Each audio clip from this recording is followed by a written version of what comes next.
Good morning. Welcome to the Three Rivers podcast for Wednesday, May 8th. I am your host, Ed Troop, and it is another exciting sports week here across Western Pennsylvania in the Pittsburgh area, and we're glad to discuss it with you once again right here on Facebook Live, YouTube, on Oneberg, as well as on Spotify.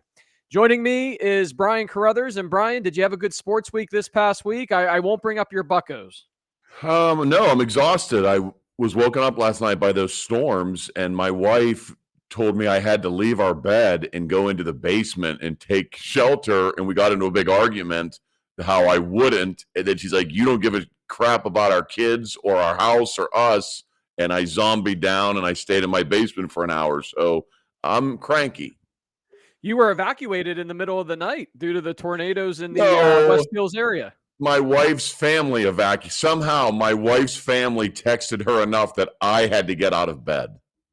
Oh, man. You know, it was interesting. I heard the storms last night where I live, but nothing crazy. And then this morning on Facebook, I'm seeing all these tornado warnings that there were people up posting at 1 or 2 o'clock in the morning. Hey, get shelter. I'm thinking to myself, who's on Facebook at that hour? I mean, I know there are people on at that hour, but the majority probably not. Yeah, and it goes back, and I saw some there's awesome photos everywhere now of all these lightning storms, and it just goes with my running theory that the famed Pittsburgh photographer, Dave DiCello, whatever it is, I don't know who he is an indentured servant to, but whoever makes him go out for 24 hours a day and take the same pictures over and over again, and last night in a thunder and lightning storm that could have killed him, I don't know. I hope you're getting your money's worth out of DiCello. But he was there and got some great shots. Yeah, some definitely severe spring weather in the area. But hey, we're not weather guys. We're sports guys. And joining us on the podcast this week is our good friend from The Athletic, our Steeler insider, Mark Kaboly. There he is, Mark. You're a repeat guest. You and Ray Fittipaldo. So, sorry, Ray got the gold jacket first. Now you get it second. Wow. I always tend to follow up Ray. That's just the way it is.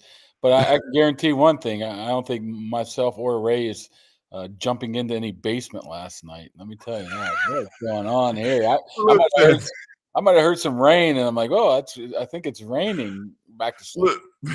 Listen, I did the same thing. I wake up, and it's these storms, right, Mark? And I'm like, wow, pretty bad storms. I look over, and my wife's not in our bed. She's on the other side of the room pacing. And I was like, is everything okay? And she's like, I'm just nervous, and my sisters are texting me that this is a storm that we should get in the basement where I'm going to get the kids up. And I was like, no, don't. And then I thought, I do want to have sex at some point in the month of May. So I went down into the basement for 10 minutes, and then I evacuated back up to my bed. Well, how long you've been married? 20 years. Well, it's only it's a monthly occurrence anyways, isn't it? So bi-monthly. I did stress the month of May. I didn't say this week. I think he's on a bi-monthly plan. Hey guys, let's talk Steelers. Mark, the biggest hot topic this past week in Steeler Nation is Najee Harris and the Steelers deciding not to pick up that extension. I remember when we had you on the podcast back in February, just a few weeks after the season had ended, we had actually talked about that being a pretty given that they were going to pick up that fifth-year option on Najee. But this past week, they decide not to do that, and he's going to play out his contract and thus become a free agent after this upcoming season. Yeah, kind of surprised on my end. I would have picked it up. It was only $6.8 million, and especially if you're a team that wants to be a power running team, you've invested so much in the offensive line. Now you had 2 number 1 picks. You have a number 2 pick. You got Sam Malu they got over in free agency, Daniels in free agency. So, and then you got Arthur Smith wants to run the ball. You're putting a lot of – you would think that they would have wanted to continue on at least a year or 2 with Najee, especially knowing not what you have with Jaylen Warren in a full-time type of basis. And the way I look at it is, I mean, he's pretty much gone. I mean – if you're Najee Harris, why do you stay around? If you have a great year, you go cash out somewhere else, right? Absolutely. If you have a garbage year, why do you want him? So I don't buy anything that they telling us that, we want to see what he does in Arthur Smith's offense. But don't you think, Mark, it's a weird thing now, and I don't know, it just seems very Steeler, at least post Ben Roethlisberger, is we're already setting ourselves up for next season to have more instability. We know that Wilson doesn't have a contract. Fields, we're not taking that. Harris, we're not taking that. So the guys who are splash players, are sexy players, we're going to have to figure all this out again. I think that might be their plan, though. You think about it, they don't have a lot of people under contract across the board. It might be one of those things where this new regime saying, let's see what we can do for 1 year. If it doesn't work, let's change it over. I mean, half this team's new from last year.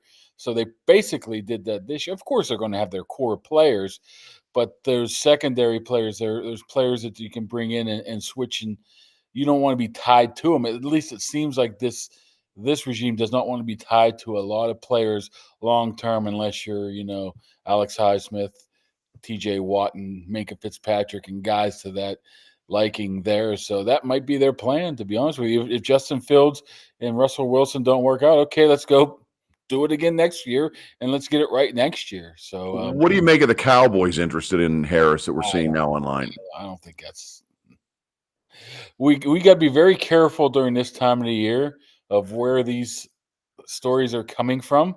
Okay. To be honest with you, because everybody's looking for clicks right now. Okay. It's a very slow point of the season. So just what happens is there's a million blogs out there, right? A million. Yeah. So they're all trying to be 1 + 1 = 2, right? Okay, Najee Harris, he works out a lot in Houston. Dallas might need a running back. Steelers might need a wide receiver. Let's put those together. Tyler Boyd just signed with the Titans. There could be an opening with the Titans receiver they drafted a couple years ago here. Let's throw that together. Well, just so you know, Mark, Ed was the one that told me that. He is the salacious source that I. There's a lot of things I look out there. I'm like, oh my goodness. The best that has Ed Troop written all over it. The best thing I always hear is these people you've never heard of before say, sources inside the building have told me. Sources aren't inside the building aren't telling you nothing, because I can barely get something from the source inside the building, and I've known them for 25 years, and nobody's even heard of you. They just don't go about their business that way. So I'd be very careful of what you listen to out there. If you have some trusted people out there, then listen to it. Oh, beat around the bush a little bit. I don't think any of that happens. But it's got to be an exhausting process for you, man. Like after you spent 25 years.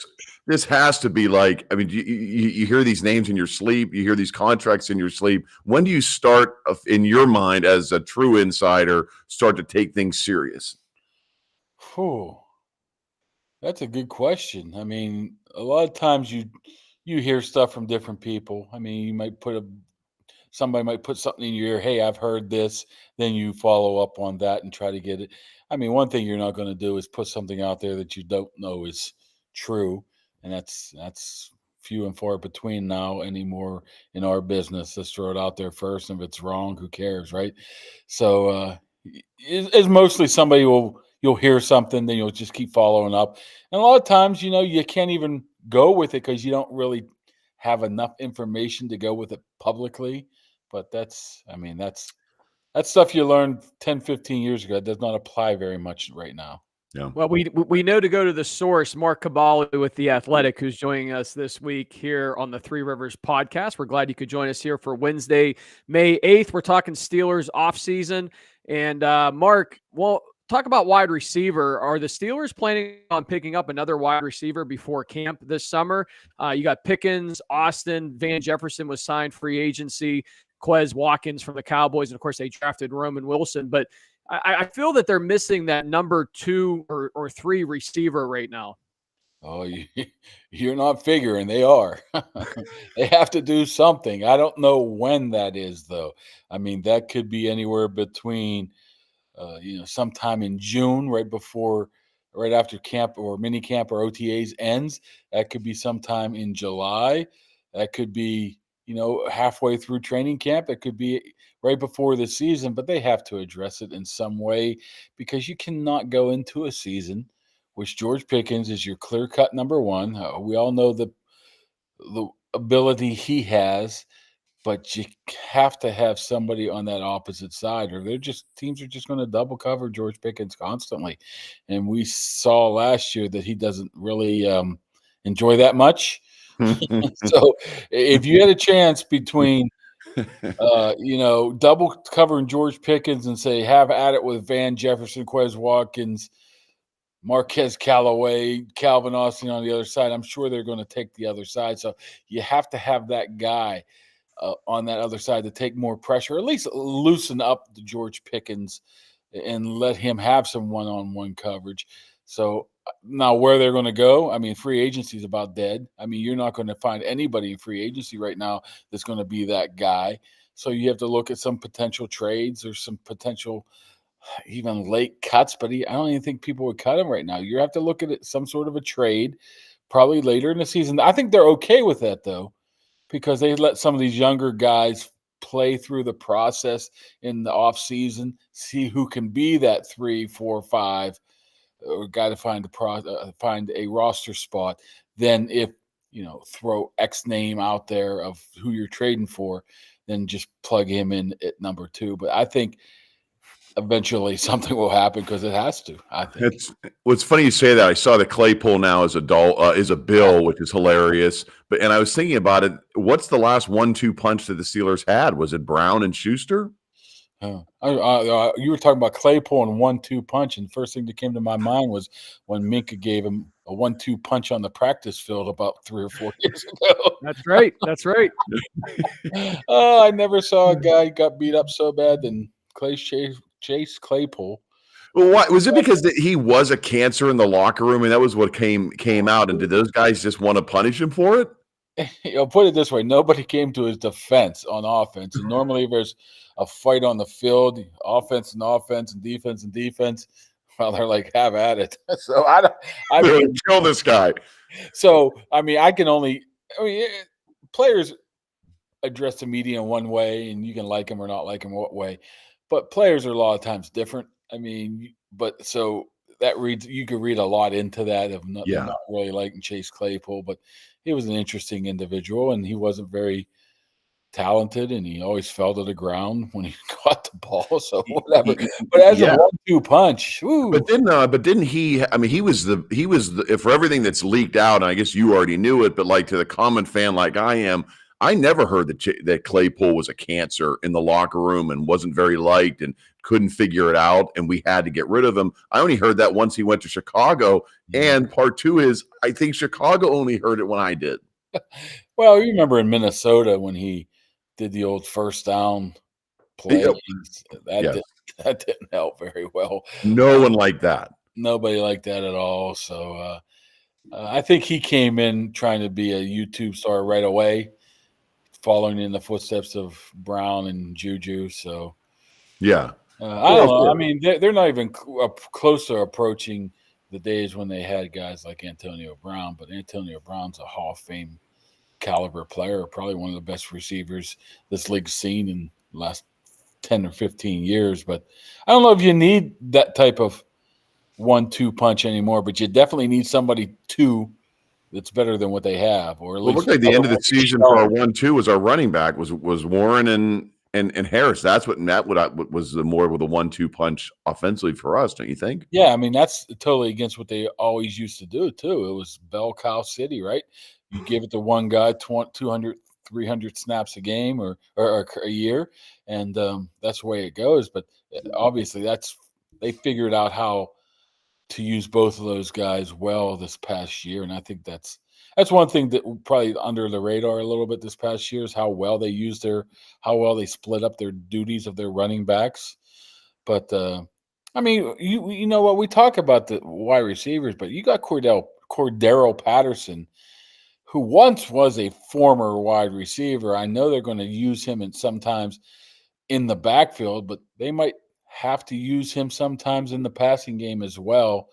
So it's going to be interesting to see how they use him as well. But I still think they obviously need and want a legit number 2, even though you ask Mike Tomlin, he'll say, oh, we don't believe in 1, 2s, or 3s. Yeah, whatever. But you need that guy. And they don't have that guy. And so who would it was? A guy Kevin just said it was the last 1-2 was Wallace and Brown. I thought Brown and Smith-Schuster.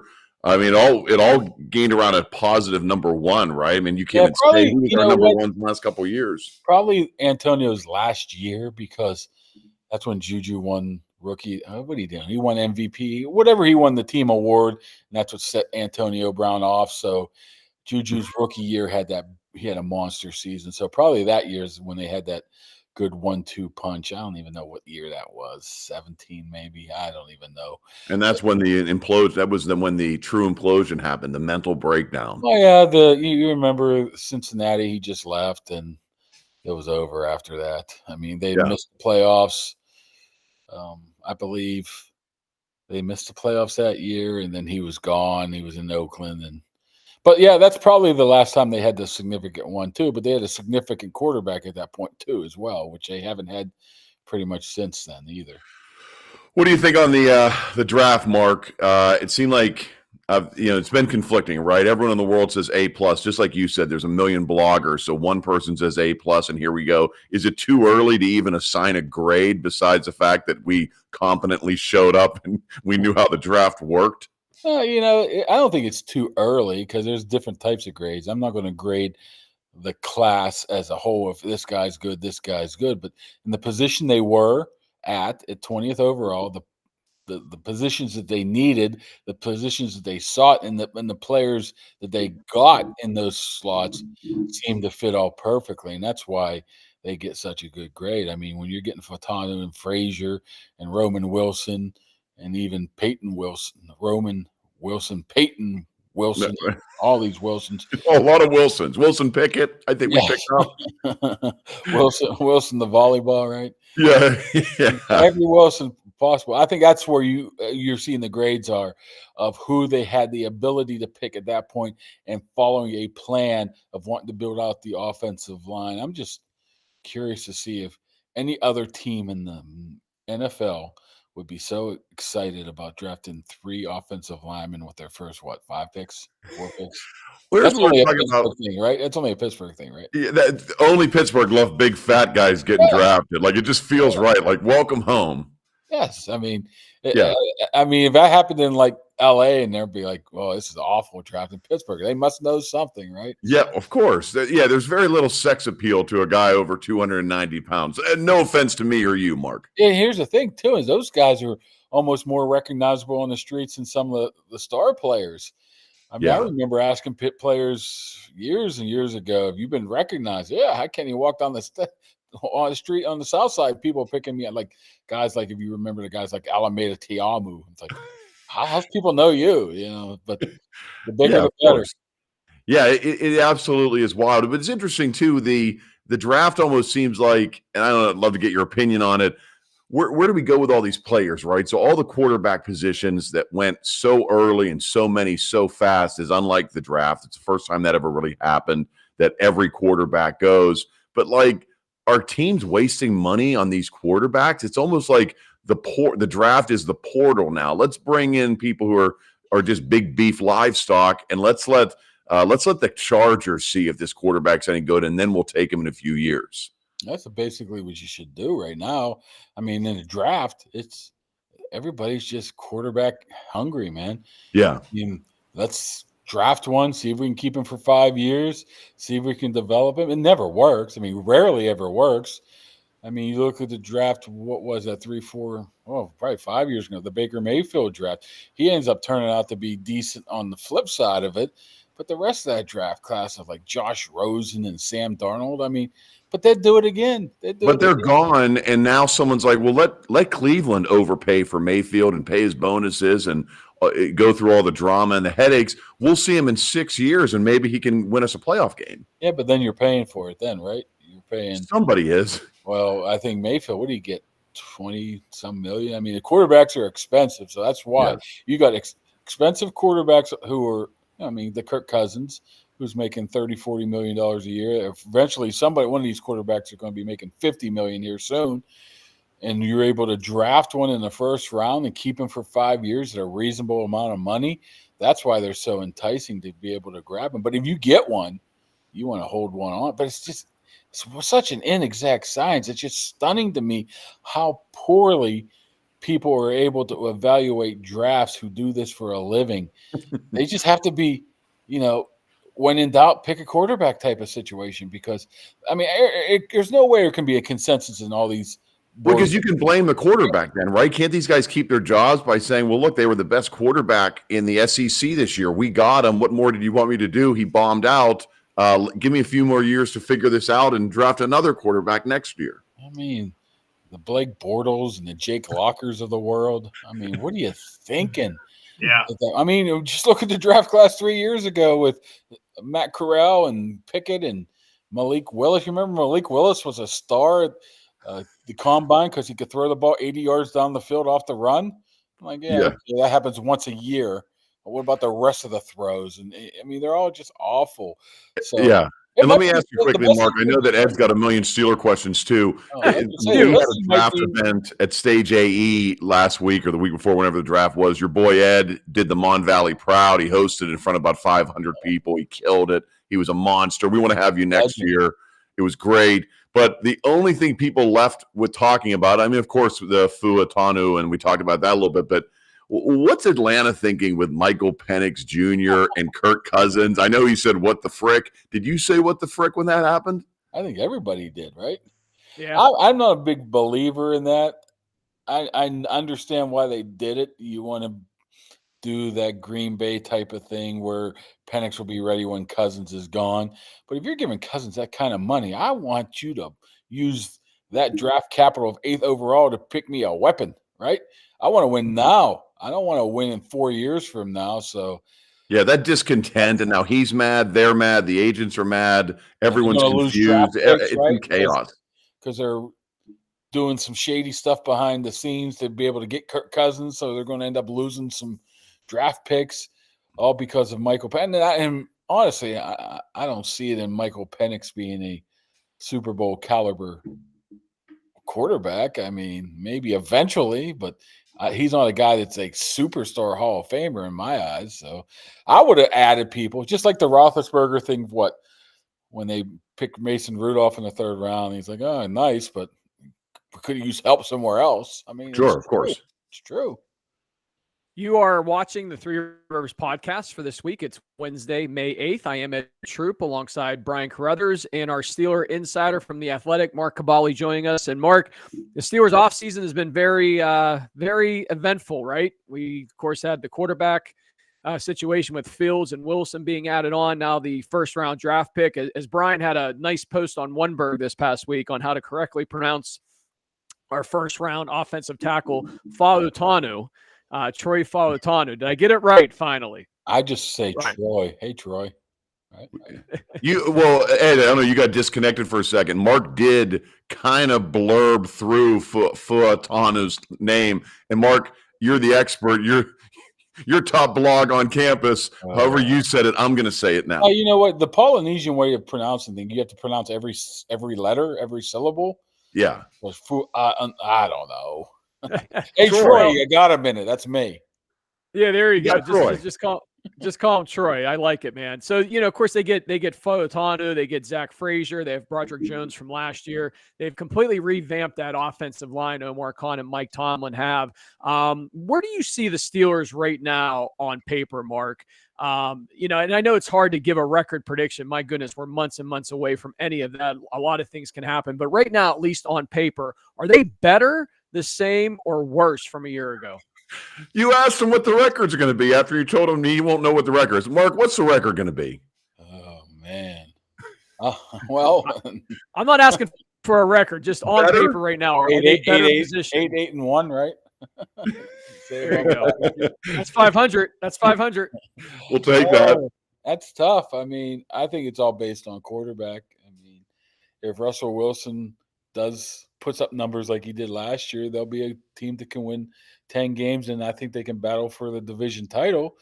If the quarterback position's awful, like it was for the most of last season, then they're going to struggle to win games again. So, I mean, they can add all the pieces around them, but it's still a quarterback league, and you can have Arthur Smith's offense of running the ball and be a ground and pound, but unless you have a quarterback to be able to be successful, and I don't know what you're getting with Russell Wilson. I thought he's been done for 3 years now, but that doesn't mean he can't still win here under a certain set of parameters of the defense, to running the game, just convert third downs, make some big plays. something they weren't able to do. Like, don't miss easy throws like Pickett tended to do last year. So if he's can do that, I think they can absolutely be right in the mix for the division title, and into the playoffs, and anything can happen after that. I don't think they're quite a Super Bowl caliber team.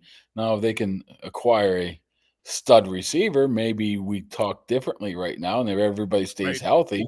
But it's hard to say right now because that division's tough, and you don't know what you're getting with that quarterback. I mean, Russell Wilson, like I said, could be good, or he could just be done. I don't What do know. you think? What do you think Fields' role will be in it? Reasonably, what you think his role will be realistically, and then what's the pie in the sky role? Because you're hearing everything now.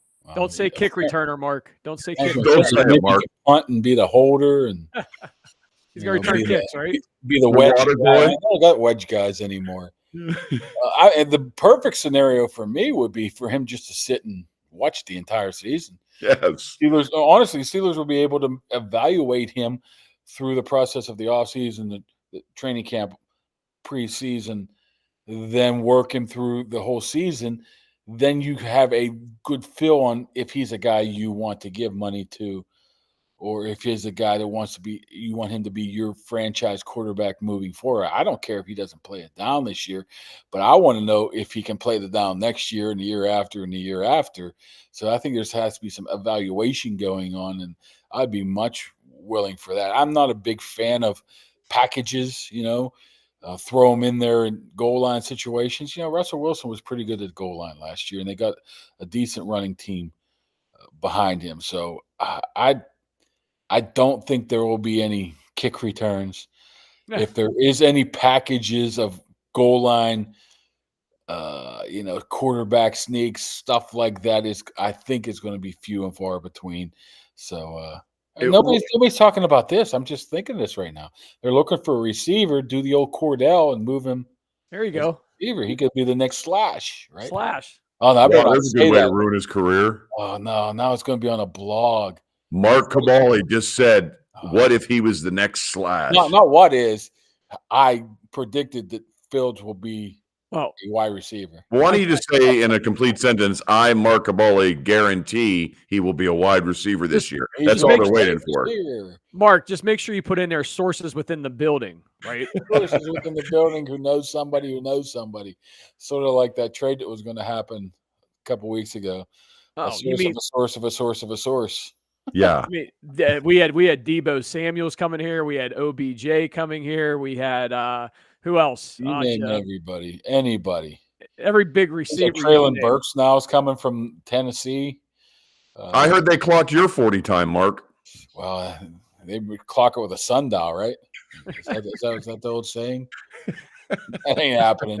Back in the old day, I could be the old tight end. I had two moves: 5 yards and turn left, and 5 yards and turn right.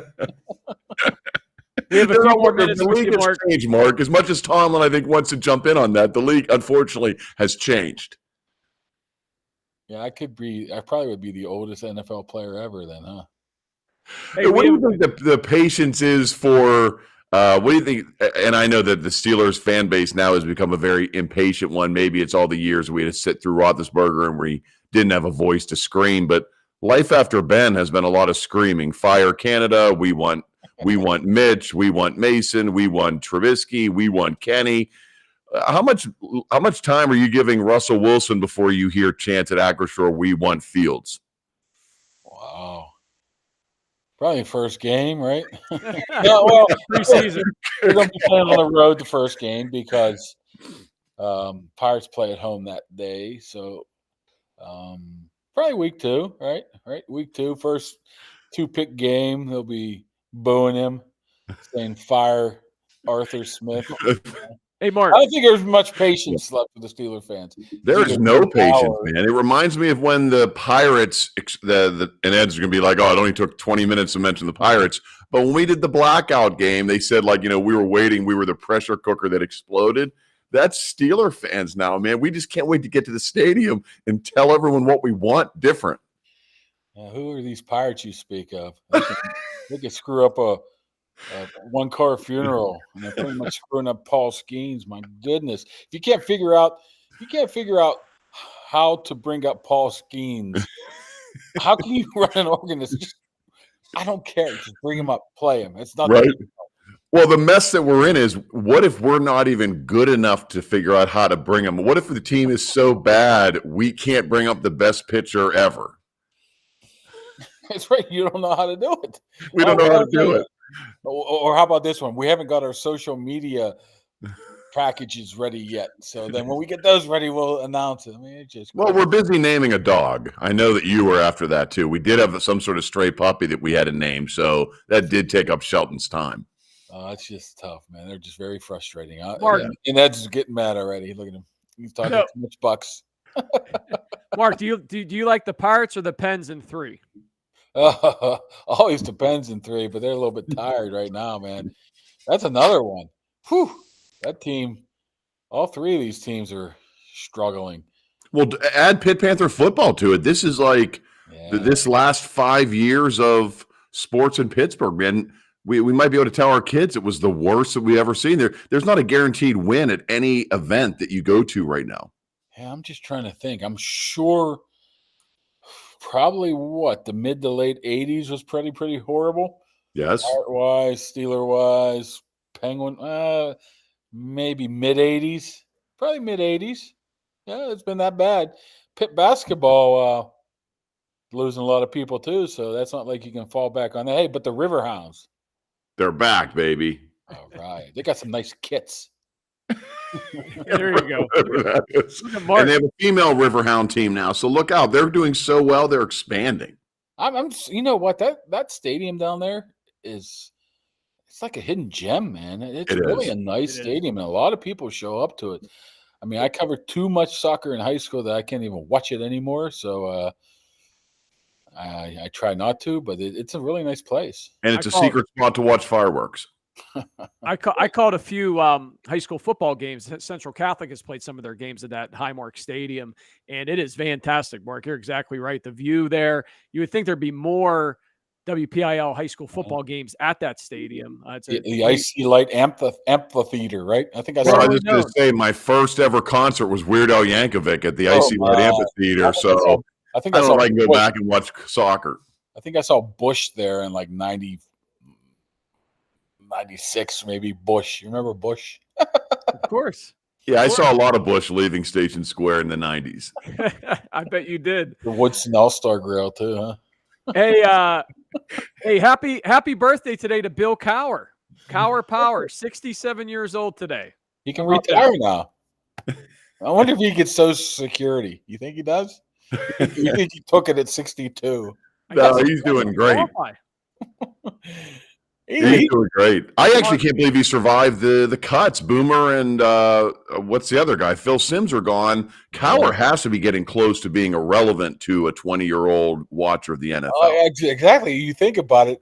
No matter what happens, they go to Cower at halftime and they'll be like, you know what they got to do, Phil? They got to run the ball. It's like, no matter what, he says it every game. Okay. I don't even watch pregame shows. Do you guys? Oh, those are awful. They're really bad.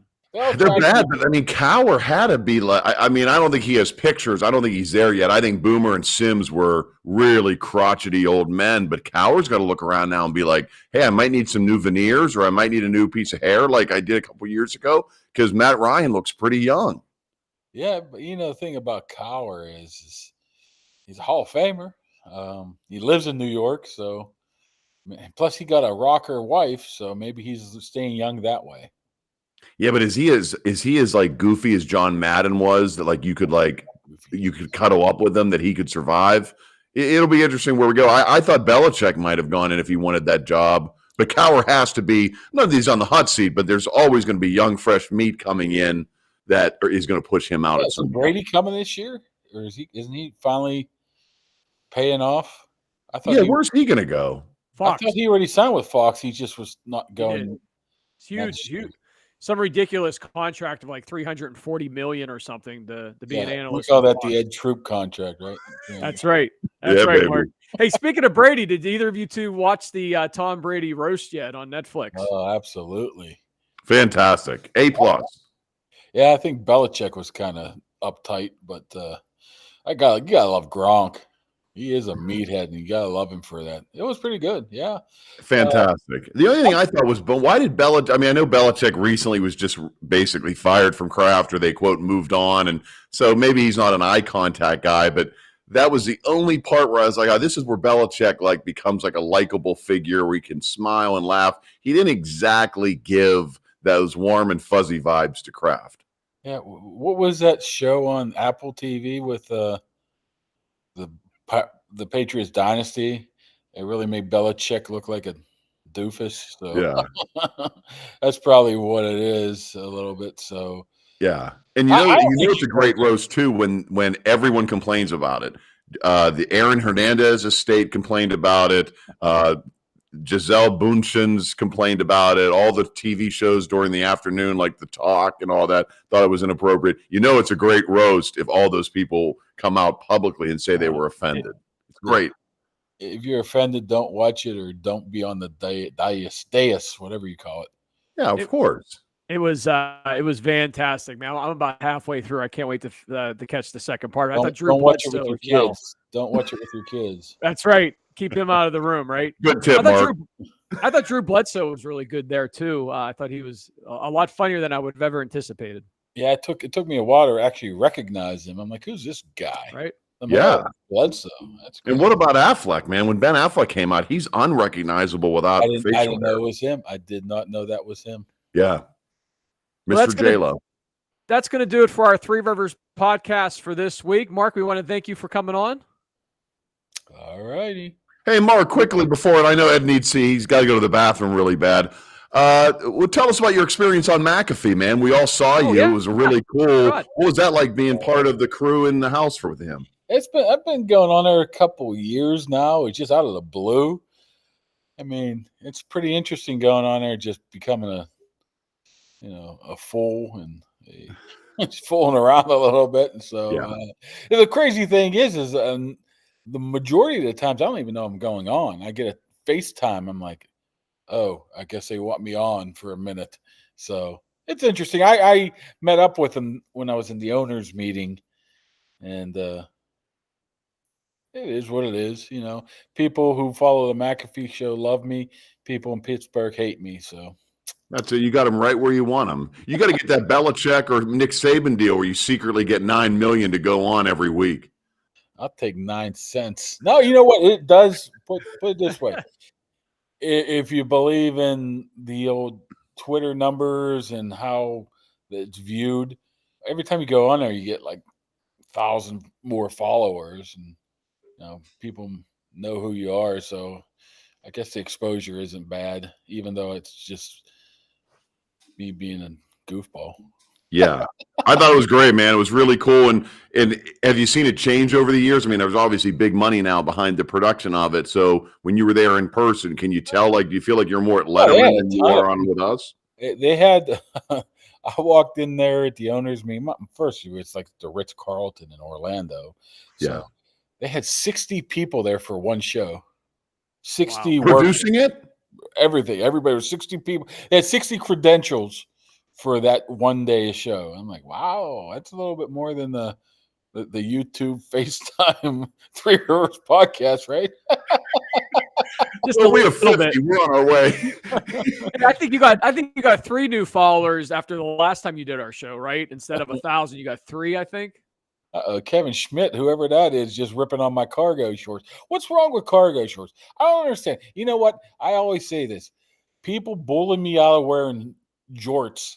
They're not bullying me out of wearing cargo shorts. I'm sorry. If You're it was going up to keep to me, them going. I would still be wearing cut-off jorts, whatever you call them, jean shorts. Don't wear jorts, Mark. They're socially unacceptable. You're not getting me out of the cargo shorts. Jorts Mark, have been canceled. Cargo shorts are okay. But Mark, you're not wearing jean shorts. You mentioned jean shorts. You're not Stone Cold Steve Austin wearing not jean anymore, shorts, right? but 15 years ago, people bullied you out of them. I didn't know they were unacceptable. Then everybody's like staring at you. I'm like, wait a second, am I doing something like weird here? then I realized it's like socially unacceptable to wear jean shorts. So I'm like, It oh, is. jeez. Hey, man, if Stone Cold Steve Austin came on here right now, would give him a standing ovation. Man, I wouldn't wear them that tight. I tell you that much. I don't know how he wrestled in those things. How did he do that? You think they'd split or something, right? He more came in to whoop ass in jean shorts. He would normally have like the just like the wrestling tights Oh, on, yeah, with you're right. 316 on his ass. Even that, I mean, Yeah. you wearing your old banana boat hammock stuff to Hey, listen. wrestle. That's kind of weird too. But The whole thing's weird. Hey, listen, Mark. Kevin Schmidt, cargo shorts. There you go. We love you, man. We love your cargo shorts. You be you, brother. We always appreciate you coming on. All right, fellas, have a good one. The king of the Mon Valley, Mark Kaboly, and Ed. That's Ed you're the Troop. queen. That's Ed Troop there. Ed Troop, man, you guys are battling out.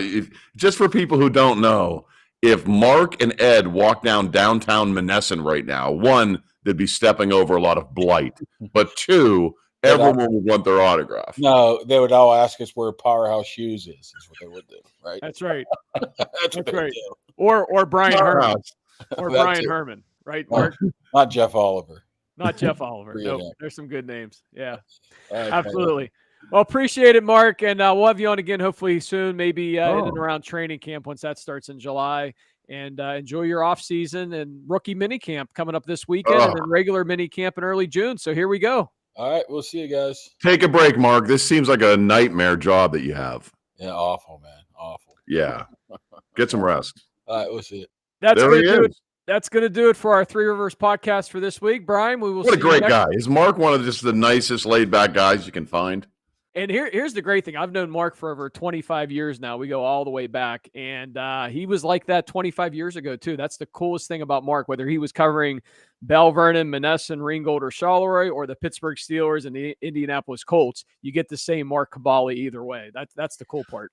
And what's really cool is he easily could tell us no, and we would understand. But whether he wants to come on because he likes to look at your shiny head, or whether he likes to come on for practice, or whether he likes to come on and see what a bunch of stooges are doing on the internet, he doesn't need to come on here. He has a national spotlight on him. He can go to any show he wants to. So it's really cool that you guys have that connection, and it just has remained humble and down to earth. And also he has nothing else going on. Agreed. Absolutely. And I see we have Jeff Oliver just mentioned. Jeff Oliver is the true king of the Mon Valley. Who's Jeff Oliver? Jeff, I think, is retired now, but he was a big sports columnist at the local paper in the Mon Valley forever with Mark.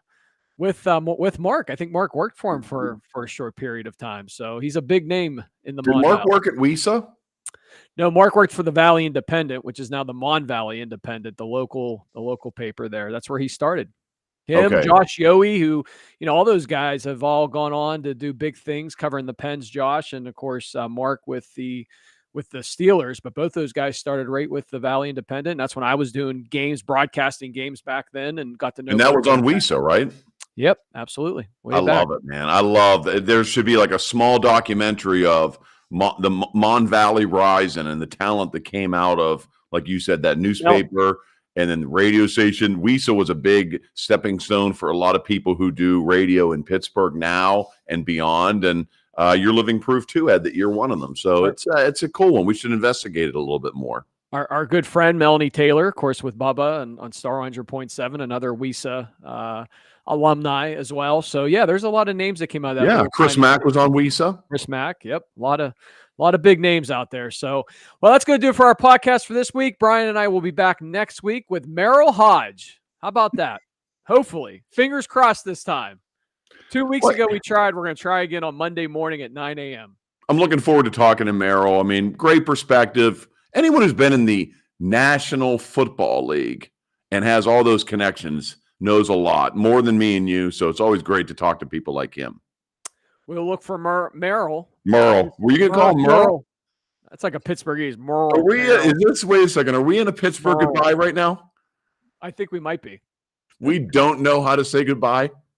We don't. We're in a Pittsburgh goodbye. We're going to keep going on and on and on. But I just want to just keep talking to Mark, and I don't know where to say goodbye. We need to figure out how to say goodbye on this show. We will. We're going to work on that in my internet connection for next week. Yeah, what happened? Wait, here we go. Another long goodbye. Wait, so what happened there in the middle of it? You disappeared for like 8 minutes. So what I tried to do was improve my internet connection by switching where I was signed on to from my house to my phone, and it was a disaster. It kicked me off completely, and then it wouldn't let me back on for like 10 minutes. So it was a nice scramble over here. But you taught me one thing, my friend, last week was just remain calm and stay the course, which is what we did. All right, now how do you want to say goodbye?